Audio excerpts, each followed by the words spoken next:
syariat atau agama Islam ini sangat menganjurkan sekali kita untuk menjaga kesehatan dengan pola hidup yang sehat. Ya, penyakit itu pasti ada obatnya, dan apabila obat ini sesuai dengan penyakitnya atau dosisnya pas, takarannya juga pas secara diagnosis, maka bari'a biidznillah, maka akan sembuh dengan izin Allah. Saya berharap masyarakat tidak lagi melihat dokter dan kiai sebagai dua pilihan yang berbeda. Berdoa itu wajib, kita harus kuat-kuatan doa. Meminta nasihat kepada ulama itu sangat baik, dan bila sakit segera berobat. Jadi kuncinya adalah segera berobat, jangan terlambat. Sehingga ikhtiar spiritual dan ikhtiar medis berjalan bersama, bukan saling menggantikan. Jadi kepada masyarakat, jangan menunda berobat. Iringi setiap ikhtiar dengan doa, karena Allah memerintahkan kita untuk berusaha sekaligus bertawakal. Jadi RSUD Dr. Sutomo percaya bahwa setiap pasien datang bukan hanya membawa penyakit, tetapi juga membawa harapan. Dan tugas kami adalah memberikan pelayanan terbaik dengan ilmu, dengan hati, dan dengan empati. Kami mengajak masyarakat untuk tidak takut dan tidak menunda berobat. Datanglah lebih awal ketika ada keluhan, ikuti anjuran tenaga kesehatan, dan iringi setiap ikhtiar dengan doa serta tawakal kepada Allah Subhanahu wa Ta'ala. 3, 2, 1. Assalamualaikum warahmatullahi wabarakatuh. Selamat datang Sobat Sehat Sutomo di podcast RSUD Dr. Sutomo Surabaya. Sobat Sehat Sutomo, pada kesempatan kali ini kita akan membahas tema yang sangat dekat dengan kehidupan masyarakat, yaitu ikhtiar, tawakal, dan tradisi menjembatani kepercayaan masyarakat dengan pelayanan kesehatan. Kita ketahui bersama di tengah masyarakat kita masih banyak yang ketika sakit lebih dahulu mencoba pengobatan tradisional, meminta doa kepada kiai, atau bahkan baru datang ke rumah sakit ketika kondisinya sudah berat. Nah, apakah hal tersebut bertentangan dengan dunia medis, dan bagaimana Islam memandang ikhtiar dan tawakal, dan juga bagaimana rumah sakit melihat tradisi tersebut? Baiklah, hari ini alhamdulillah telah hadir bersama kita Direktur RSUD Dr. Sutomo Surabaya, Profesor Dr. Cita Rosita Sigit Prakuswo, Spesialis DVE, Subspesialis DAI, Fins TV FAADV, Mars, dan juga Bapak Kiai Haji Fatur Rozi Subair sebagai pengasuh Pondok Pesantren Nurul Khalil Bangkalan. Saya ucapkan terima kasih banyak kepada Bapak Kiai dan juga tentunya Prof. Sita atas kesempatannya dan kehadirannya pada podcast pada pagi hari ini. Nah, kita akan langsung masuk pada fenomena berobat di masyarakat. Nah, Pak Kiai, kalau boleh tahu bagaimana kalau kita melihat di masyarakat itu banyak sekali orang ketika mulai sakit justru datang dahulu kepada Bapak Kiai misalnya untuk meminta doa atau mencoba berbagai pengobatan tradisional sebelum ke rumah sakit. Nah, menurut Pak Kiai sendiri, mengapa budaya seperti ini masih sangat kuat ya Bapak? Baik, terima kasih sebelumnya. Bismillahirrahmanirrahim. Sebelum menjawab ke pertanyaan itu, perlu kita ketahui bahwasannya syariat atau agama Islam ini sangat menganjurkan sekali kita untuk menjaga kesehatan dengan pola hidup yang sehat, seperti yang sudah difirmankan oleh Allah Subhanahu wa Ta'ala di dalam Al-Quran, kulu washrobu wala tusrifu, yang artinya kurang lebih makanlah dan minumlah, tapi jangan sampai berlebihan. Ini adalah fondasi atau dasar pola hidup yang sehat. Tidak boleh terlalu kenyang, juga tidak boleh terlalu lapar juga. Dari ini sendiri Rasulullah juga pernah bersabda bahwa likulli da'in dawa'un fa'idha asaba dawa'udda bari'a biidznillah, yang artinya kurang lebih, ini hadis Sahih Muslim, kurang lebih artinya adalah tiap penyakit itu pasti ada obatnya. Tiap penyakit itu pasti ada obatnya, dan apabila obat ini sesuai dengan penyakitnya atau dosisnya sama, dosisnya pas, takarannya juga pas secara diagnosis, maka bari'a biidznillah, maka akan sembuh dengan izin Allah. Nah, yang perlu digarisbawahi adalah bari'a biiznillah, atau artinya adalah sembuh dengan izin Allah. Itu harus betul-betul kita yakinkan bahwa yang menyembuhkan dari penyakit itu adalah Allah Subhanahu wa Ta'ala, sementara obat, doa, zikir, dan yang lain-lainnya itu hanyalah sebatas perantara sebab akibat untuk bisa sembuh. Sehingga tidak ada lagi, kadang saya Prof mohon izin, saya itu sangat betul-betul prihatin ketika ada satu kejadian pasien yang meninggal, kemudian ada sebagian masyarakat yang menyalahkan dokter. Iya. Itu pun juga tidak sedikit. Padahal ini terlepas dari keteledoran ya. Dokter sudah berusaha semaksimal mungkin untuk menyelamatkan seseorang, akan tetapi tidak sesuai dengan harapan, sehingga masyarakat ini cenderung menyalahkan. Ini karena kurang pahamnya bahwasanya bari'a biiznillah itu bahwa yang menyembuhkan adalah Allah Subhanahu wa Ta'ala. Kembali ke pertanyaan tadi, bahwa tradisi seperti itu datang ke kiai dulu biasanya, sehingga mungkin telat akhirnya datang ke rumah sakit. Setiap tradisi itu berubah-berubah, Pak Bu Dokter, berubah mengikuti zamannya. Mungkin kalau dulu iya, karena faktor mungkin sedikitnya tim medis, atau orang dulu itu kalau saya melihat itu takut untuk datang ke rumah sakit, terutama suntik ya, terutama suntik, sehingga mereka lebih datang ke kiai. Tapi kalau saat ini, Mbak Hos, yang banyak justru ke rumah sakit dulu, setelah itu baru mereka datang ke keluarganya, itu datang ke kiai meminta doa barokah untuk kesembuhan pasiennya, keluarganya yang lagi sakit. Nah, metode penyembuhan secara medis dan juga metode doa, meminta barokah atau ruqyah atau bekam. Apa ya bekam itu dalam medisnya ya? Yang pakai untuk ngambil disedot darah darah kotor. Itu semuanya ada di dalam hadis Rasulullah SAW. Kalau tadi ditanyakan secara tradisi seperti itu kuat, ya mungkin dulu seperti itu. Tapi alhamdulillah sekarang masyarakat banyak lebih datang ke rumah sakit, kemudian setelah itu datang ke kiai untuk meminta doa. Karena ini semuanya dianjurkan oleh Rasulullah, dianjurkan untuk berobat, itu dianjurkan. Sebagaimana hadis yang diriwayatkan dari sahabat Usamah bin Syarik. Waktu itu ada orang A'rab. Orang A'rab itu adalah masyarakat awam, masyarakat pada umumnya. Dia datang kepada Rasulullah, yang ketika itu Usamah bin Syarik ketika bersama dengan Rasulullah, karena redaksi hadisnya adalah kuntu inda Rasulillah, saya waktu itu ada di dekat Rasulullah. Dan orang A'rab itu datang kemudian bertanya kepada Rasulullah, ya Rasulullah, ala natadawi, apakah kami boleh berobat? Rasulullah menjawab, na'am ya ibadallah, tadawu. Ya betul, nggak apa-apa kalian berobat, berobatlah kalian. Itu bahasanya adalah tadawu, fi'il amar atau perintah untuk berobat, gitu loh, untuk berobat.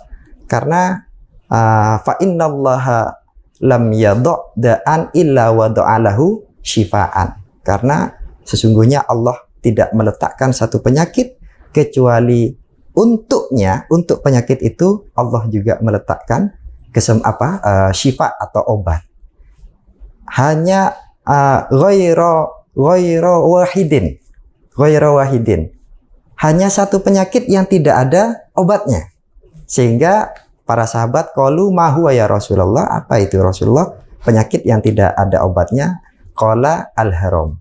yaitu penyakit tua. Maksudnya orang yang sudah berumur, kan tidak mungkin ada obat untuk kembali ke muda lagi umurnya, kan nggak ada. Selain itu ada obatnya semua, dan itu dianjurkan oleh Rasulullah untuk berobat. Saya kira seperti itu, Mbak. Jadi sesungguhnya meminta doa dan juga mencari pengobatan itu seharusnya berjalan bersama-sama begitu ya Pak Kiai. Iya.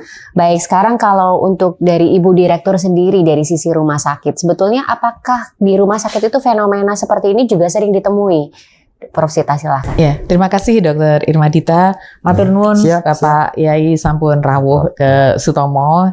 Kami sangat senang. Jadi tentang fenomena seperti ini cukup sering. Tadi Bapak Yai menyampaikan mungkin dengan berjalannya waktu proporsinya berubah gitu ya. Tetapi kalau di kami cukup banyak Bapak pasien datang dengan setelah mencoba jamu, kemudian obat-obat tradisional, pijat macam-macam, dan termasuk meminta doa dari tokoh agama. Tentu kami menghormati semua itu karena doa memberikan ketenangan dan harapan gitu Bapak. Dan yang penting jangan sampai pengobatan medis itu terlambat Dok, karena jadi doa dan berobat itu bukan pilihan yang harus dipertentangkan, tapi seperti Bapak sampaikan bisa berjalan bersama. Key poinnya atau kata kuncinya adalah jangan terlambat untuk berobat. Nah, mungkin Prof Sita bisa menyampaikan apakah ada mungkin ya Prof contoh-contoh beberapa penyakit itu yang sebetulnya sangat bisa ditangani apabila pasien itu bisa datang lebih awal ke rumah sakit. Iya, jadi kita mengenal golden period. Jadi waktu emas, kesempatan emas pada saat itu ditangani dengan cepat, maka kesembuhannya bisa lebih tinggi. Contoh stroke. Itu hitung-hitungannya jam ya, 6 jam pertama. Kemudian serangan jantung itu malah menit-menitan. Dan kemudian infeksi berat dulu zaman COVID ya. Dan beberapa jenis kanker tentu lebih cepat, itu akan lebih baik. Jadi semuanya tentu peluang untuk sembuh jauh lebih besar bila ditangani lebih cepat. Karena itu kami selalu mengajak masyarakat Bapak untuk jangan menunggu penyakit menjadi lebih berat. Lebih awal itu akan lebih baik. Ya, baik. Nah mungkin saat ini Pak Kiai kita akan bicara sedikit tentang ikhtiar dan tawakal ya. Karena saya rasa banyak masyarakat atau juga pasien itu yang mengenal istilah ini dengan cukup baik.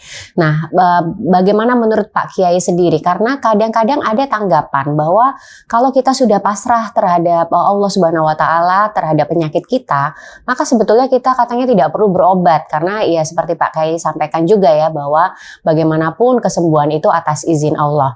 Nah, bagaimana sebenarnya Islam memandang hal ini tentang ikhtiar dan tawakal ini Pak Kiai?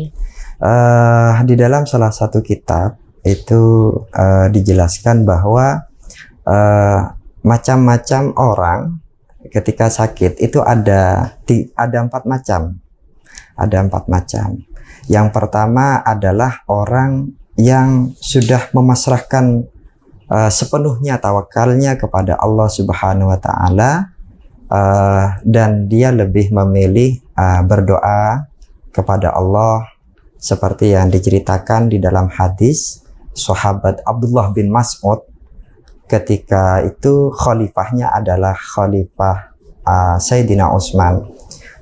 Khalifah sempat datang kepada Abdullah bin Mas'ud ketika beliau sedang sakit. Kemudian khalifah bertanya kepada Abdullah, apa yang engkau inginkan sekarang? Jawaban beliau adalah rahmatullah. Aku hanya mengharapkan rahmat Allah. Aku hanya mengharapkan rahmatnya Allah. Sehingga kemudian Khalifah Utsman itu bertanya lagi, ala nad'uka bitabibin, apakah tidak sebaiknya aku membawa seorang dokter untukmu? Ala nad'uka laka bitabibin. Abdullah bin Mas'ud lebih memilih tidak. Itu ada makomnya, itu tidak seperti kita, Prof.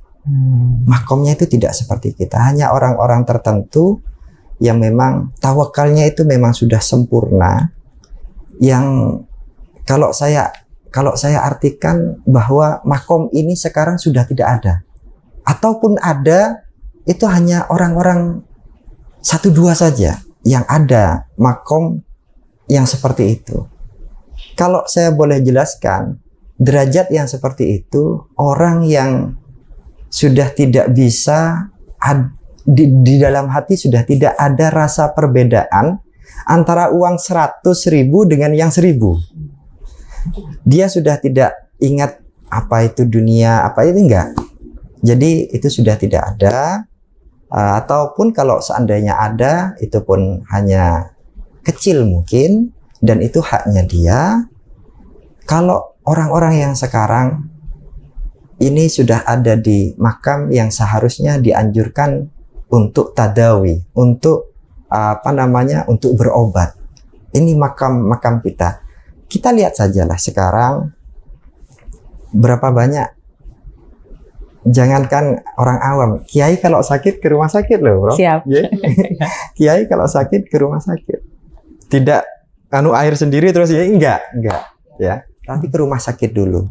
Kemudian setelah itu beliau akan berdoa meminta kepada Allah Subhanahu wa Ta'ala untuk disembuhkan.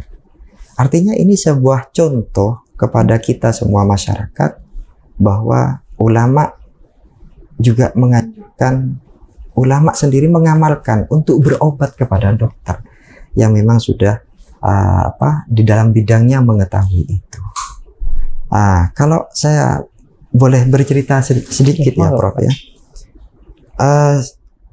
Sekitar mungkin 3 tahun yang lalu ada santri saya itu datang ke rumah saya sore kalau nggak salah, sekitar jam 4. Dia datang ke saya. Ini yang saya alami sendiri, Mbak Hos. Kemudian saya persilahkan duduk dan dia bercerita bahwa orang tuanya sekarang lagi sakit di RSUD Bangkalan. Nah, ya saya, dan dia membawa air. Dia membawa air sendiri, bukan saya yang, dia yang membawa air sendiri. Kemudian dia meminta air, doa barokah seperti itu. Ya akhirnya saya bilang, ya semoga cepat sembuh. Saya doakan, akhirnya kemudian orangnya pulang. Jam 7 malam, saya masih ingat, sekitar jam 7 malam, saya telepon Dokter Farhat. Ada orangnya ini, orangnya. Ada orangnya. Bisa dikonfirmasi nanti. Saya tanya sama Dokter Farhat. Dok, ini ada pasien wali santri, orang tuanya santri, namanya ini, dari desa ini sakit apa toh dok? Saya bilang gitu, Prof. Ini sakit apa? Terus Dokter Farhat itu bilang, ini sakit ini om, dan ini sudah kritis. Duh, mati ini kata saya ini. Saya enggak, waduh, gimana ini gini saya? Saya ini Prof, sama yang saya baca untuk air itu sendiri, saya nggak percaya untuk saya sendiri, Prof. Kalau untuk doa-doanya saya percaya. Tapi kok kepada saya yang orang yang masih banyak dosa, banyak kesalahan seperti ini, kok minta barokah sama saya? Akhirnya saya tanya sama Dokter Farhat, ini kok nggak bilang-bilang kamu kalau sakitnya parah ini nanti kalau meninggal ini terus ceritanya nanti dikira dapat air dari saya kan begitu, Prof. Akhirnya sudah, besoknya dapat 2 hari atau 3 hari dia datang lagi, Bro. Saya di dalam hati, oh mati nih kata saya gini, Bro. Aduh ini mati nih. Katanya Dokter Farhat sudah parah kan begitu. Lah akhirnya, tapi kok dia bawa air lagi gitu loh, Bro. Tapi kok dia bawa air lagi.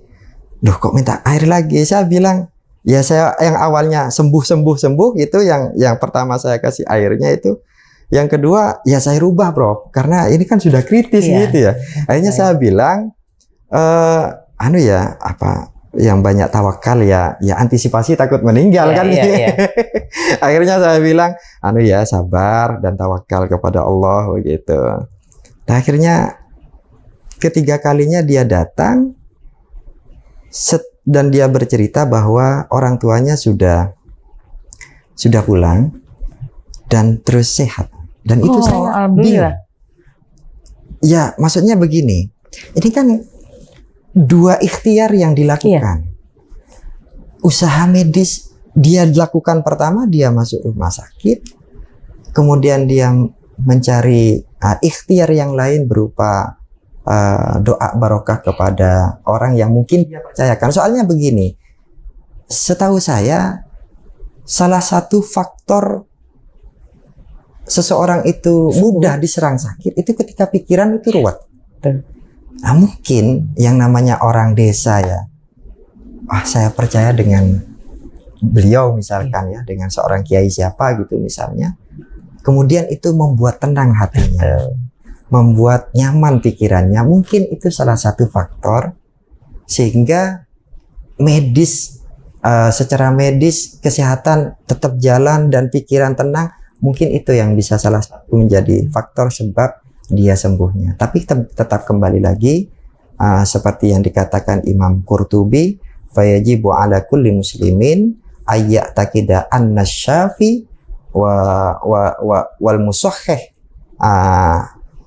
huwallahu ta'ala subhanahu wa ta'ala, bahwa kita harus yakin sebagai umat muslim bahwa yang menyembuhkan dan yang memberi kesembuhan itu adalah Allah subhanahu wa ta'ala. Itu harus menjadi pedoman dasar sehingga tidak ada lagi orang yang menyalahkan, wah karena ini dokternya kurang enggak, tidak boleh seperti itu sebenarnya. Ini saya himbau kepada masyarakat untuk saling memahami. Saya kasihan kalau melihat teman-teman perawat, teman-teman dokter yang sudah bekerja siang malam berusaha menjaga pasien dengan baik, tapi masih disalahkan. Mohon maaf.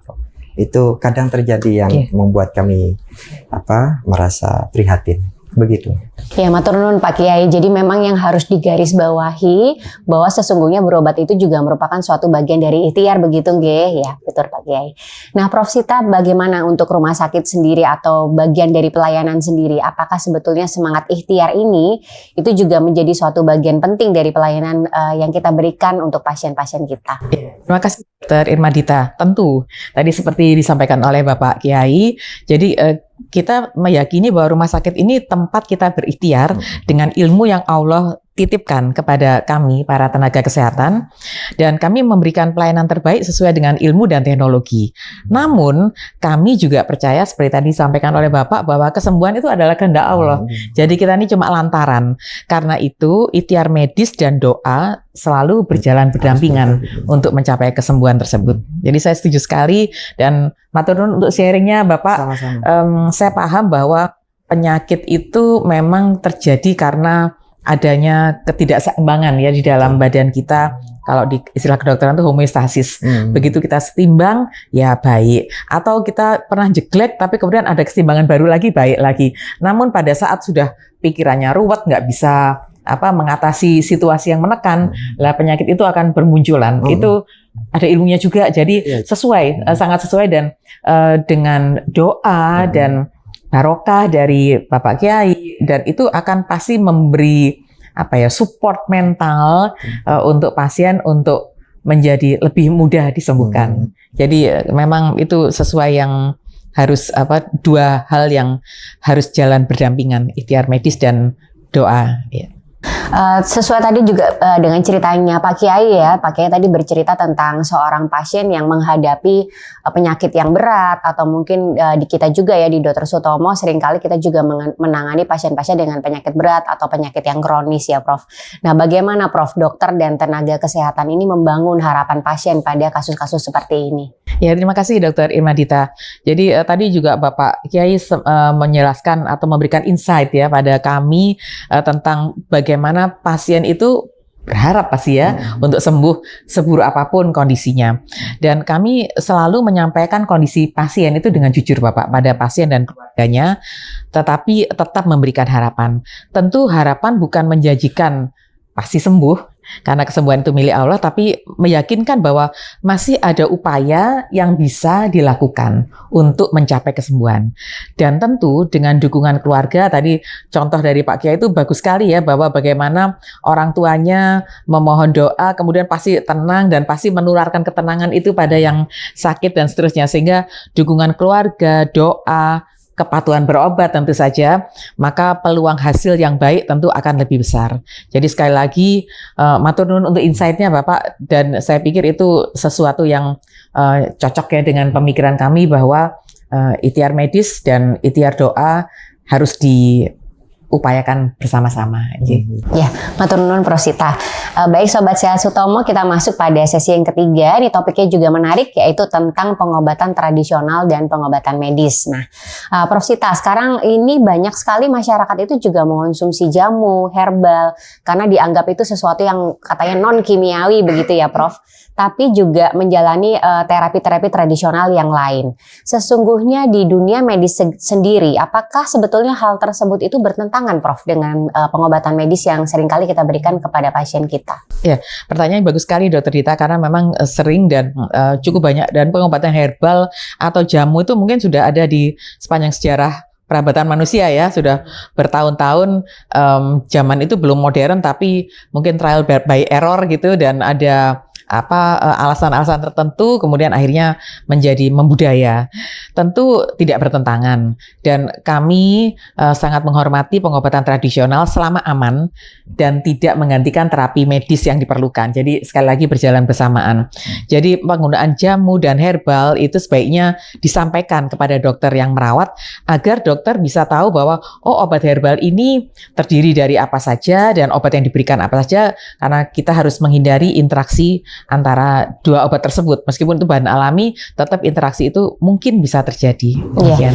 Kalau begitu bagaimana atau kapan Prof pengobatan tradisional ini masih bisa berjalan berdampingan dengan pengobatan medis yang diberikan oleh dokter, dan sesungguhnya kapan pasien itu harus benar-benar mengutamakan penanganan rumah sakit, atau dalam kata lain menghentikan pengobatan tradisional yang sudah dilakukan oleh pasien itu sendiri? Iya, apabila sudah muncul red flag atau tanda bahaya seperti nyeri dada, dadanya seperti tertekan berat, kemudian sesak napas, kejang, perdarahan yang tidak berhenti, lumpuh mendadak, penurunan kesadaran, ya jangan ditunda. Itu harus segera ke rumah sakit, karena pada kondisi seperti itu waktu sangat menentukan keselamatan pasien. Jadi fokusnya pada patient safety. Kalau ada keadaan-keadaan darurat, ya harus segera ke rumah sakit. Iya, matur nuwun Prof Sita. Jadi memang ada kondisi tertentu ya Prof, di mana kita harus mengutamakan pengobatan medis tadi ya, terutama pada kondisi-kondisi yang emergensi seperti yang tadi disampaikan oleh Prof Sita. Nah Pak Kiai, bagaimana Pak Kiai? Mungkin ada pesan ya kepada masyarakat agar mungkin tidak mudah percaya pada pengobatan yang katanya seringkali menjanjikan kesembuhan yang instan, atau bahkan ada pengobatan-pengobatan tertentu yang meminta pasien itu menghentikan pengobatan dari dokter. Iya, mungkin ada pesan dari Pak Kiai. Terkait semua itu butuh proses. Butuh proses, tidak ada yang instan. Kadang instan itu menipu. Ya. Kadang instan itu menipu. Ada kalanya cara pengobatannya itu ada yang dari penyakitnya dipindah misalkan ya, ada ya seperti itu ya di YouTube itu ya. Kalau saya pribadi, saya mengajak teman-teman masyarakat, saudara-saudara, khususnya saudara-saudara kami yang ada di Madura, bahwa pengobatan medis kedokteran itu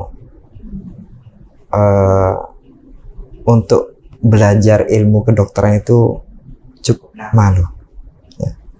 Bukan setahun 2 tahun, bukan 1 tahun 2 tahun. Artinya apalagi yang spesialis, tentu bidang di dalam aktif di bidang pengobatan, teman-teman kesehatan itu jauh lebih tahu untuk menangani dan caranya untuk penyembuhan kepada pasien itu jauh lebih mengetahui tentunya dibandingkan yang otodidak ya, yang dibandingkan otodidak. Jadi kami mengajak semua masyarakat, khususnya saudara-saudara Madura, untuk berobat ketika mengalami sakit, langsung ke rumah sakit ya, dan tentu juga tidak meninggalkan doa. Jadi antara tadawi, berobat dan berdoa ini adalah satu kesatuan di dalam ikhtiar, sama-sama ikhtiar. Berobat itu adalah ikhtiar, doa itu juga adalah bentuk ikhtiar yang lain. Jadi itu saja kalau menurut dari saya lebih percaya untuk ke rumah sakit. Nah, bagaimana Pak Kiai mungkin cara masyarakat memilih pengobatan tradisional yang bijak dan tidak membahayakan? Ya tentu seperti yang tadi Prof Cita sampaikan bahwa semacam obat-obat tradisional atau herbal ya, itu sebaiknya dikonsultasikan kepada yang lebih tahu ya di dalam bidangnya itu ya. Siapa lagi? Yaitu dokter, para dokter. Kalau dia mau mengkonsumsi obat-obat tradisional itu seharusnya bisa dikonsultasikan dulu, karena tiap-tiap obat itu kan tidak sama. Atau gini, saya misalkan sakit panas ya, kemudian teman saya sakit panas, dengan obat yang sama belum tentu, karena beda kondisinya juga, seperti itu. Jadi sebaiknya memang dikonsultasikan kepada dokter. Saya kira itu. Matur nuwun Pak Kiai. Prof Cita, salah satu persoalan yang sering terjadi itu adalah pasien datang ke rumah sakit, tetapi ketika penyakitnya itu sudah berat ya Prof. Karena mungkin kita ini rumah sakit Dr. Sutomo rumah sakit rujukan Pak Kiai. Jadi kadang-kadang memang ya pasien-pasien yang kita dapatkan di sini adalah pasien-pasien dengan kondisi yang sudah berat. Nah, sesungguhnya apa saja Prof tanda-tanda bahaya yang sebaiknya tidak boleh diabaikan oleh masyarakat sehingga masyarakat juga lebih aware kapan harus segera berobat untuk ke rumah sakit? Ya, terima kasih Dr. Irmadita. Jadi tadi sudah sempat di-spill sedikit pada saat diskusi dengan Bapak Yai. Yang mudah diingat untuk masyarakat adalah nyeri dada yang hebat. Karena itu kemungkinan adalah jantung. Kemungkinan bisa juga tidak ya. Jadi harus dikonfirmasi. Sesak napas. Tentu karena kita butuh oksigen ya untuk aktivitas kita. Wajah mencong atau bicara pelo, tanda-tanda stroke ya, awal stroke, kejang tentu saja, tidak sadar, kemudian perdarahan yang tidak berhenti, muntah darah, kecelakaan berat, demam tinggi pada bayi-bayi atau balita yang sering disertai oleh kejang dan lemas gitu ya. Bila tanda-tanda ini ada ya harus segera ke fasilitas kesehatan, ke rumah sakit dalam hal ini ya. Mohon izin Prof, mungkin Prof, apa namanya? Saya ingin tahu tadi yang gejala jantung itu Prof ya. Itu yang sakit dada itu yang kanan apa yang kiri gitu? Kiri tapi bisa menjalar. Bisa menjalar ke punggung, sampai bisa, ke punggung itu. Iya, bisa menjalar ke kanan dan bisa juga ke ulu hati. Jadi pokoknya rasa tidak enak, beban seperti ketertimpa berat dan beban berat dan seterusnya. Itu harus segera ke rumah sakit untuk diperiksa. Ilmu pengetahuan ini. Soalnya kan sakit yang sebelah mana takutnya ada yang cuman encok kayak gitu. Dan biasanya enggak bisa ditunjuk. Sakitnya itu kayak ditusuk-tusuk itu? Enggak, sakitnya kayak ketimpa beban berat sampai nggak bisa nafas. Kalau yang masih bisa ditunjuk, sakitnya di sini ya, biasanya itu bukan jantung, tapi sakit nggak enak, itu hati-hati. Baik. Tapi betul tadi Pak Yai sampaikan bahwa dengan gejala yang sama bisa penyebabnya macam-macam gitu, karena kondisinya berbeda. Itu sebabnya memang harus berkonsultasi dengan dokter terkait. Matur nuwun Prof Cita. Nah, Pak Kiai, seringkali masyarakat ini kan sangat menghormati ya Pak nasihat para ulama. Menurut Pak Kiai sendiri, bagaimana peran tokoh agama agar jamaah atau pasien itu tidak terlambat mencari pertolongan medis? Sebaiknya kalau masyarakat itu ada yang sakit, jangan ditunda-tunda, Pak. Jangan ditunda-tunda. Jadi untuk segera ditangani oleh orang-orang yang memang berkompeten di dalam itu. Seperti dokter, konsultasi atau langsung ke rumah sakit. Kalau rumah sakit mungkin ada masyarakat yang jauh ya dari rumah sakit ke puskesmas. Kemudian di puskesmas bagaimana mungkin bisa dirujuk ke rumah sakit. Itu seperti yang tadi saya sampaikan di dalam hadis itu juga adalah anjuran dari Rasulullah untuk berobat dan segera ditangani agar cepat bisa disembuhkan. Seperti itu.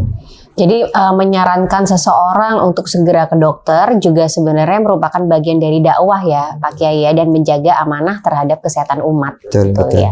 Ya itu karena adalah anjuran Pak, anjuran atau bahkan kalau dilihat dari redaksinya itu tadawu artinya perintah, itu perintah untuk berobat, malah itu perintah dari Nabi langsung seperti itu. Saya mau bertanya Prof Cita, pertama itu masyarakat untuk kalangan bawah ya, masyarakat desa. Ini kadang ke rumah sakit, lebih-lebih ke Sutomo, itu tidak tahu regulasinya. Harus kemana pertama, kemudian registrasinya gimana, terus membawa apa gitu loh. Apa KK, apa KTP, atau rujukan dari rumah sakit. Misalkan tidak ada rujukan, itu prosesnya bagaimana? Prosesnya. Iya, jadi matur nuwun Pak Kiai, ini pertanyaan yang sering ya, jadi masyarakat bingung. Kalau keadaan emergency seperti tadi nyeri dada, kemudian muntah hebat, nggak berhenti perhadaran, berhenti dan seterusnya, itu bisa langsung, nggak bawa apa-apa ya ke IGD pasti ditangani karena patient safety dan itu emergency. Meski kalau pasien ini pasien BPJS ya tentu harus segera ngurus. Kalau misalkan BPJS-nya mati ya segera dibantu oleh teman-teman untuk menghidupkan kembali. Namun sebenarnya saat ini banyak sekali penyakit yang bisa ditangani dengan baik di rumah sakit tipe B, tipe C gitu ya, dan juga rumah sakit daerah atau puskesmas malahan. Dan saat ini kami di Kementerian Kesehatan sedang berbenah untuk rumah sakit berbasis kompetensi. Jadi ada dasar, madya, utama, dan paripurna belum berlaku. Jadi kalau sekarang kalau pasien tersebut tidak kompleks dan tidak berat itu bisa diselesaikan di puskesmas B dan C rumah sakit. Namun kalau memang tidak bisa diatasi di sana, pasti merujuk ke Sutomo. Jadi di Sutomo ini difokuskan untuk kasus-kasus yang kompleks dan butuh pelayanan subspesialis. Jadi kami dokternya itu ada 600 sekian, 90% lebihnya subspesialis. Sehingga kalau penyakit-penyakit itu mesti ke Sutomo. Jadi setiap pasien bisa ditangani di tempat yang paling sesuai dengan kebutuhannya. Kemudian tentang apa saja yang harus dibawa, sebenarnya kalau sudah ada surat rujukan, itu semuanya by online. Jadi kalau ini pasien kami ini terutama BPJS nggih Bapak. Jadi 85-86% pasien kami adalah BPJS. Itu konsul kalau misalkan konsul ke IGD dari rumah sakit, bukan dari rumah ya, dari rumah sakit itu kita ada sistem rujukan terpadu, SISRUTE. Rumah sakit dengan rumah sakit itu melakukan komunikasi. Connect komunikasi. Nah, itu masalahnya. Jadi kadang-kadang di framing Sutomo mempersulit, kok nggak semuanya diterima. Karena kami ini memang bednya banyak ya, 1188. IGD kami kemampuannya juga cukup banyak, ada sekitar 60-an bed, tapi itu juga sering penuh gitu. Dan mengapa kalau misalkan IGD ini membutuhkan rest ya, membutuhkan ventilator dan ICU khusus, misalkan NICU atau PICU, kemudian dijawab oleh Sutomo sedang penuh, mohon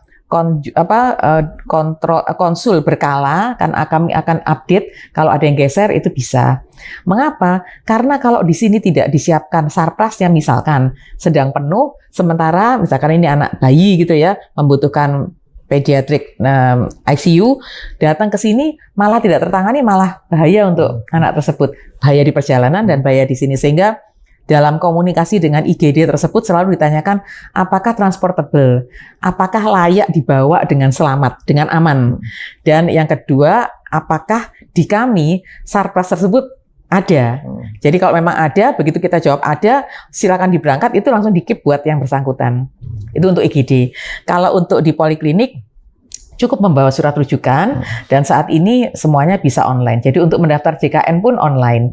Dan memang awal-awal tahun 2024 kalau nggak salah petugas kami itu selalu banyak membantu masyarakat yang masih gagap teknologi ya. Tapi kalau sekarang sudah 90% JKN itu lebih 99% ya di kami itu bisa lewat JKN online. Jadi sudah lebih mudah, nggak perlu bawa KTP gitu ya, karena semua sudah ada di aplikasi mobile JKN itu, nggak perlu fotokopi lagi gitu, jadi sudah berbeda dan hanya lihat. Dan kalau misalkan mobile JKN-nya macet, di kami ada aplikasi namanya Kendalaku.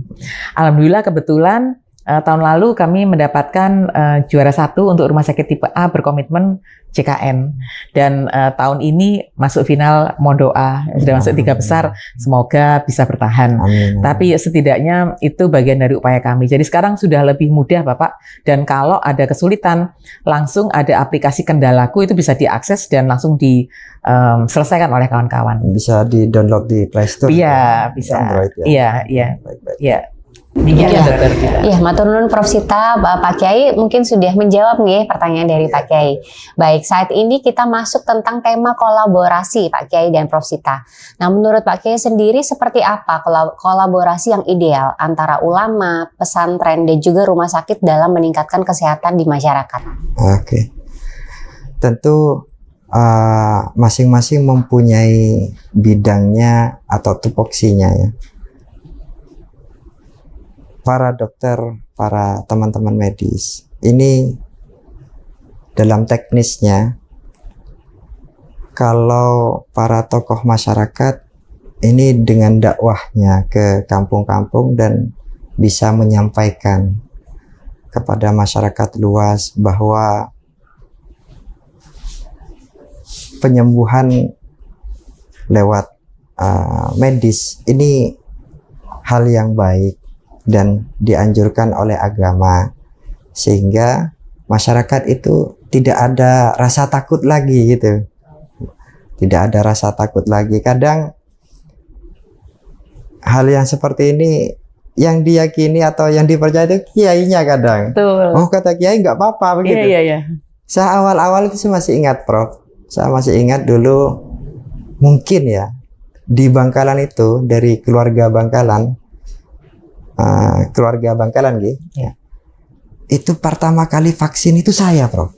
Oh, iya. Untuk dijadikan apa sebagai contoh ya kepada masyarakat. Saya vaksin pertama kali itu di rumah sakit. Tujuan saya adalah untuk memberi edukasi kepada masyarakat.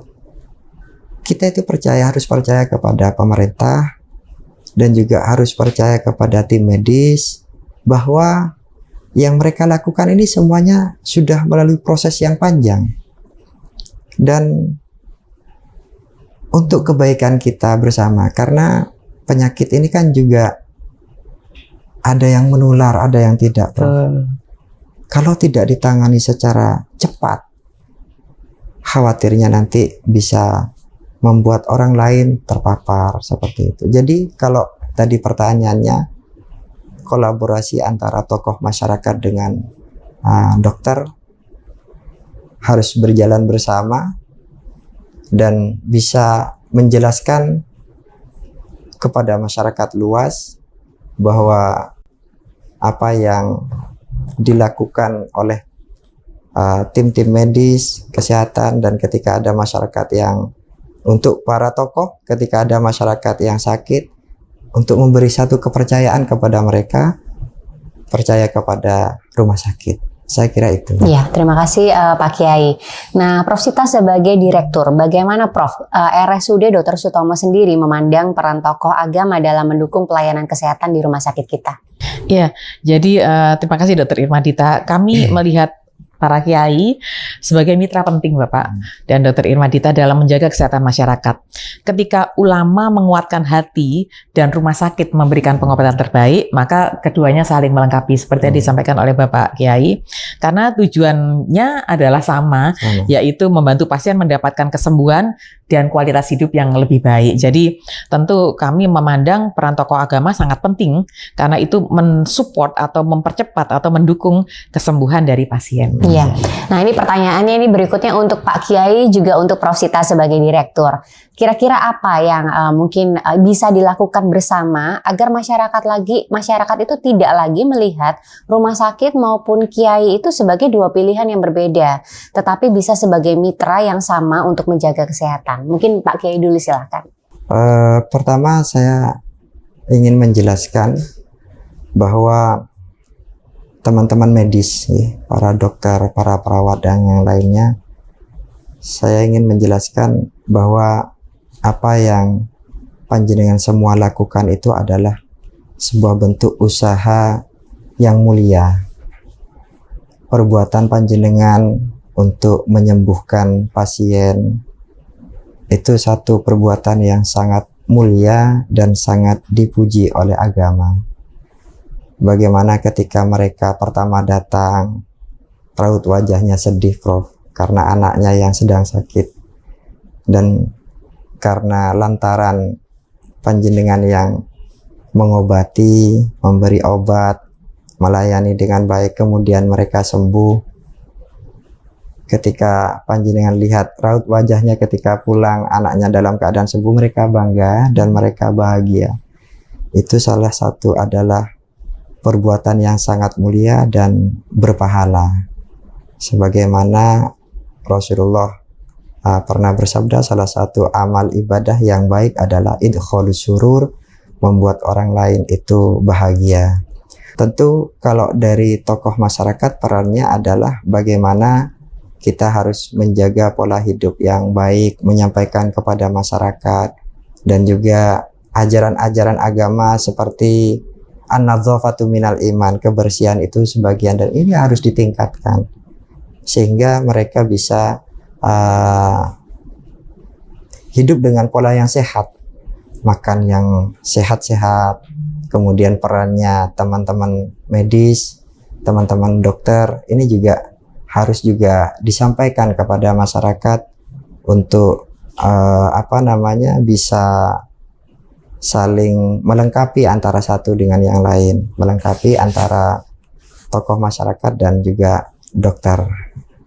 Saya kira itu ya. Nggih, matur nuwun Pak Kiai. Mungkin dari Prof Sita silakan Prof. Terima kasih Dr. Irmandita. Jadi saya berharap masyarakat tidak lagi melihat dokter dan kiai Ya, sebagai dua pilihan yang berbeda. Betul. Jadi berdoa itu wajib, kita harus kuat-kuatan doa, meminta nasihat kepada ulama itu sangat baik, dan bila sakit segera berobat. Jadi kuncinya adalah segera berobat, jangan terlambat. Sehingga ikhtiar spiritual dan ikhtiar medis berjalan bersama, bukan saling menggantikan. Demikian gitu Bapak. Betul.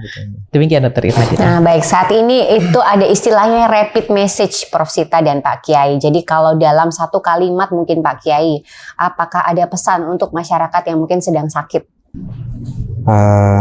Saya berpesan kepada masyarakat yang sedang sakit yang ada di Sutomo khususnya. Pertama, percayakan semuanya untuk yang menangani adalah dokter, itu harus percaya. Kemudian yang kedua adalah sabar. Sabar. Kadang orang itu kalau di rumah sakit kan nggak sabar, Prof. Ingin cepat pulang sebelum sembuh. Tapi saya pribadi itu saya tahu bahwa ketika dokter itu menahan pasien untuk tidak pulang, itu untuk kebaikannya sebenarnya. Para dokter itu tahu mana yang terbaik untuk pasiennya, sehingga diperbolehkan atau tidak diperbolehkan itu sebenarnya adalah yang terbaik untuk pasiennya. Yaitu harus sabar, sebenarnya harus sabar. Kalau sama dokter tidak diperbolehkan untuk pulang, ya jangan pulang dulu. Sabar dan percaya gitu ya Pak Kiai. Sabar dan percaya apa yang dilakukan oleh teman-teman medis itu adalah yang terbaik untuk dirinya. Iya, matur nuwun Pak Kiai. Nah mungkin dari Prof Sita selaku direktur, satu kalimat juga Prof, apakah ada ajakan RSUD Dr. Sutomo kepada masyarakat? Ya terima kasih Dr. Irmandita.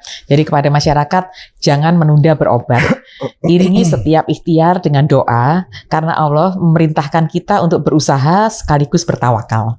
Ya, baik. Nah ini kita sudah mulai masuk di penghujung podcast pada pagi hari ini. Mungkin saya minta dari Pak Kiai dan juga Prof Sita untuk closing statement. Nah, untuk Pak Kiai sendiri mungkin ada pesan spiritual bagi masyarakat yang mungkin sedang menghadapi sakit sebagai ujian atau sekaligus ikhtiar. Baik, begini. Kalau saya memahami ya, sakit itu di samping ujian, tapi juga di sisi lain adalah nikmat. Nikmat itu bagaimana maksudnya? Kita itu kalau sakit baru mengetahui bahwa nikmat yang telah hilang itu sangat berharga. Kita tidak pernah tahu dan sulit sekali bersyukur atas kesehatan seseorang ketika orang itu masih sehat. Tapi ketika orang itu sudah sakit, baru dia merasakan bahwa sehat itu adalah nikmat yang luar biasa yang mungkin dia masih belum bersyukur. Kita tahu bahwasanya mata ini adalah nikmat dari Allah. Tapi kita kan tidak pernah, atau bukan tidak pernah ya, jarang sekali kita melihat orang bersyukur atas nikmat mata. Alhamdulillah ya Allah saya bisa melihat, kan jarang seperti itu. Dianggap Tapi biasa gitu karena ya. sudah biasa. Tapi ketika penglihatannya itu dicabut oleh Allah, menjadi kabur, baru dia merasakan bahwa itu adalah nikmat yang luar biasa, dan dia akan menyesali karena belum bersyukur. Kalau closing statement saya itu sebenarnya ada harapan, Prof. Vita, untuk Rumah Sakit Sutomo. Saya itu berharap suatu saat dalam jangka waktu dekat atau jangka waktu panjang, saya itu berharap di bawah kepemimpinan Prof. Vita di Dr. Sutomo ini, Rumah Sakit Sutomo ini mempunyai branding yang bisa dikenal oleh masyarakat luas. Kita tahu bahwasanya orang itu kalau, mohon maaf ya, kalau sakit jantung mau pasang ring itu biasanya ke Singapura loh. Jadi orang itu mindsetnya itu di Singapura lebih baik kayak gitu loh, Prof. Oke. Kemudian ada lagi brandingnya di Thailand misalnya. Oh, kalau pengen operasi plastik di Thailand kan kayak gitu ya, yang bagus gitu. Nah, di ini ada lagi yang di mana gitu. Dan saya pengen ke depannya Sutomo itu punya branding unggulan, sehingga orang itu ngapain jauh-jauh ke luar negeri, di Sutomo ini ada yang bagus. Program misalkan wanita yang melahirkan dengan sesar itu kan ada bekas sesarnya. Mungkin Sutomo punya unggulan sesar tanpa bekas misalnya, sehingga orang-orang banyak yang mempunyai kepercayaan, masyarakat kepercaya kepada Sutomo dalam bidang itu, seperti itu, Prof. Itu harapan saya. Nggih, matur nuwun Pak Kiai. Nah, untuk Ibu Direktur, harapan kepada masyarakat agar saat ini tidak lagi ragu memanfaatkan layanan kesehatan dan bisa datang lebih awal saat mengalami keluhan, serta tetap menjadikan doa, ikhtiar, dan tawakal sebagai satu kesatuan. Jadi sebelumnya saya mungkin mengomentari Pak Kiai, terima kasih Pak Kiai untuk sarannya. Jadi seperti di logo ini, build trust, jadi membangun kepercayaan. Kami sebagai layanan publik tentu berharap mendapatkan kepercayaan dari masyarakat. Mungkin memang brandingnya atau marketingnya yang kurang ya, dan di kami untuk layanan jantung itu salah satu pengampuan dari Kementerian Kesehatan. Jadi kami melakukan proctoring atau fellowship, menerima pembelajaran dari kawan-kawan dari seluruh Indonesia Timur, terutama untuk mendapatkan layanan-layanan kanker jantung, stroke, dan juga uronefro ya. Dan selain itu kami juga dari 24 kompetensi rumah sakit itu kami sudah paripurna 21, kurang 3, dan 3 ini SDM sudah ada, alat sedang dipesan, jadi insya Allah nanti tahun depan kami sudah full 24 rumah sakit berbasis kompetensi adalah paripurna. Kemudian tadi yang disampaikan untuk layanan jantung, untuk pemasangan ring di kami ini juga termasuk yang load-nya paling tinggi. Ya, jadi mungkin brandingnya yang kurang ya. Kenapa pasien sering lebih senang ke Singapura dan Malaysia, itu kami juga PR buat kami. Kemudian ada layanan unggulan yang benar-benar pasiennya dari seluruh Indonesia, yaitu imunoterapi pada alergi. Apa itu? Jadi anak-anak yang alergi itu setelah dilakukan pemeriksaan, kalau dinyatakan alergi terhadap tungau debu rumah, dilakukan tata laksana imunoterapi. Jadi kayak sensitisasi, dilatih supaya nanti menjadi tidak sensitif lagi ya. Dan itu hanya ada di sini. Dan kami bekerja sama dengan rumah sakit di hampir seluruh Indonesia. Di sini ada Prof. Anang, Dr. Zahra, dan Dr. Aswin. Itu pasien-pasien datang, kemudian berkomunikasi antara dokter anaknya di tempat-tempat tersebut dengan dokter yang di sini, kemudian dilakukan imunoterapi, kesekian kalinya bisa dilakukan di sana, kemudian nanti berapa bulan sekali ke sini, dan itu menjadi komunikasi yang baik ya, dan itu sudah termasuk trennya tinggi di tempat kami untuk imunoterapi karena satu-satunya. Kemudian tadi tentang plastik, nah kebetulan Dr. Irma Dita ini adalah subspesialis onkologi dan bedah bedah kulit. Jadi beliau yang kami punya di sini klinik estetika, Bapak. Dari teman-teman dari kulit dan teman-teman dari bedah plastik itu berkolaborasi dan menjadi layanan unggulan. Dan biasanya pasien-pasien itu kan privasinya sangat baik ya, jadi pengen dijaga sehingga dari basement bisa langsung ke lantai 2 dan cukup banyak juga. Dan alhamdulillah kami juga sempat dari kawan-kawan di bedah saraf, stereotaktik dan juga endovaskular intervensi itu mendapat pasien juga dari luar negeri. Ya, jadi alhamdulillah. Jadi kami sedang menuju ke sana dan kebetulan Sutomo ini sudah hampir yang ketiga kali terakreditasi internasional, Joint Commission Internasional dengan kategori Academic Medical Center. Jadi kami adalah rumah sakit pendidikan yang memang rumah sakit ini dibangun untuk pendidikan 88 tahun yang lalu, ini mau ulang tahun yang ke-88. Dan sampai saat ini satu-satunya rumah sakit umum daerah yang terakreditasi Joint Commission Internasional kategori Academic Medical Center. Dr. Irma Dito ini salah satu tokoh JCI-nya. Dan alhamdulillah kami juga ada pencapaian terkait pendidikan dan penelitian pada tahun ini. Mungkin beberapa saat yang lalu di kategori healthcare kami nomor 1 di Indonesia dalam Nature Index dan juga SIMAKU, dan juga untuk clinical research unit kami itu maturitasnya paling tinggi di Indonesia, sehingga dengan demikian rumah sakit ini membuktikan bahwa pendidikan dan penelitian di rumah sakit ini dijalankan dengan serius dan itu mendukung pelayanan.